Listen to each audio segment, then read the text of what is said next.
Video on a nasty dip right here in the floor, and what we're doing is mixing mortar right here with some water and a bucket, making it a little bit soupy so we can work with it. And coming over here, I've already level checked my ground, and there's a big dip right here. It actually extends all the way out to here. I think this is some kind of laundry room or something.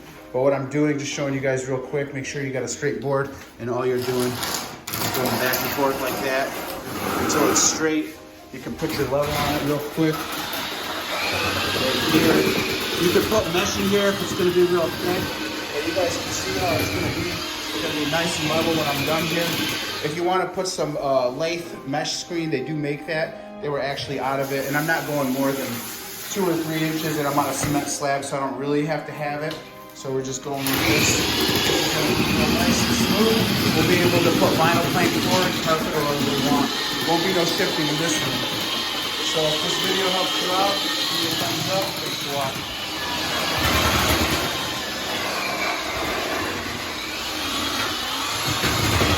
You guys getting the idea here?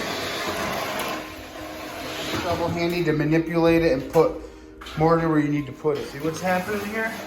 We're building it up, guys. Real nice. Have a nice floor suit. Just make sure to fill in all the pockets that don't have anything. What I would do is take my shovel, dump a little here, and screed it back and forth.